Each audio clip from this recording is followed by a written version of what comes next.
We come to a fight, in my opinion, that's flown under the radar. I don't think enough people are talking about it. There are some people that are, some people that aren't. But I just would like to credit Dan Hooker for taking the Michael Chandler fight. I think it's a great fight. I think Michael Chandler is a super athlete. He's brilliant. He's been brilliant over Bellator for many, many years. For pretty much all of his career, let's face it, other than 2 or 3 fights at the start of it. He's been in Bellator the whole career. He's beaten ex-world champions of the UFC, as in Benson Henderson, Eddie Alvarez, people like that. He lost to Pitbull, which is no shame because Pitbull's one of the few fighters I think that would be great in the UFC and would compete in the top 5 consistently and maybe challenge for the title. So Michael Chandler coming over, he wants to test himself, he wants to be best. Obviously he can make the weight no problem. He did that at the reserve for the Gaethje fight. I like it. I really like this, but Dan Hooker, here's the problem I have. Dan Hooker is great. He's so good. Chandler isn't anymore. He was. And I think he's come over too late, personally. I think Michael Chandler can make a statement against a few fighters, can be competitive, maybe the other end of the top 10, maybe towards the 10 mark. And I'm not trying to be too offensive or mean to Chandler because he is so good and he's such a nice guy and he's well calculated. He speaks very well. He's obviously like the perfect package to market as well. Looks good, fights good. What more do you want? But Dan Hooker took it to the wire with Dustin Poirier. Dan Hooker is on the fringe of becoming a fight or two off of a championship fight. Dan Hooker is amazing. Dan Hooker is so young still as well. His record isn't sponged. It's him learning. That record is complete development. Those losses are not just losses. Some of those are wars. Some of those are split. Absolute. So when people look at records and judge it based on that, you go, oh, Michael Chandler's clearly gonna show everyone here why he deserved to be in the UFC a long time ago. I don't think that's the case. I think Hooker's going to kind of make a statement here. I hope I'm not wrong, but I hope it's more competitive than I think it's going to be, because the only people above Hooker in the rankings, and I love my rankings in these last 2 videos, Tony Ferguson, McGregor, Oliveira, Poirier, Gaethje, and Khabib.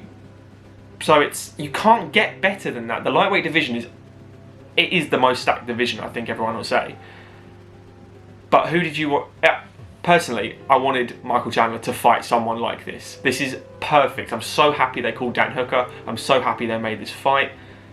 I want Dan Hooker to fight someone like Oliveira next, because I do think he'll win this. I think he'll win it convincingly. I think he can get the finish.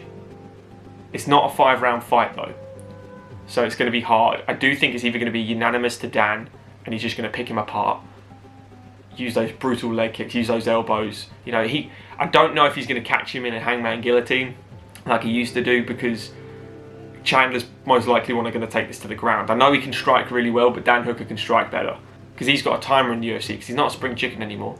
He's got, you know, a very narrow window to make a statement, make a claim, see if he can get that shot against the title, if this is what's in his head anyway, and this is what's in his team's head.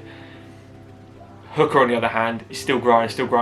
He's told BT Sport, you know, when he spoke to Adam Catterall, he was like, look, I'm developing on the spot. You're seeing the progression. I've got a long way to go yet. I'm not the finished article. That's how good I can get. My ceiling's up here. I'm still down here, basically, is what he's saying.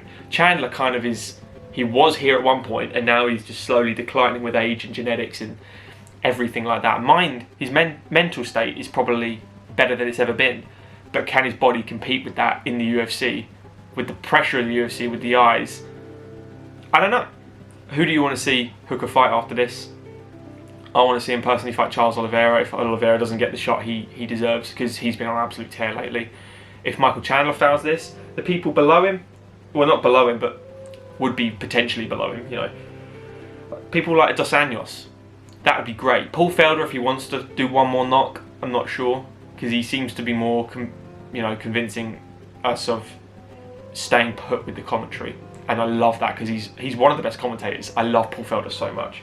Ally Quinta, Kevin Lee would be a really good shout, because he's been on a little, not decline, I don't want to say decline, but it is a decline from the hype he had when he choked out Chiesa with that weird controversial no tap. Well, he didn't tap, that's the controversy, but he was going out and the ref stopped it. When he knocked out Gillespie, oh, he's back.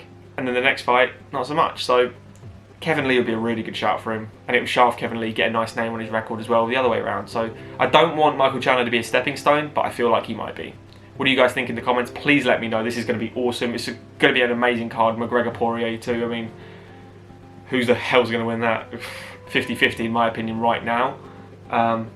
Let me know in the comments, guys, and I'll see you later.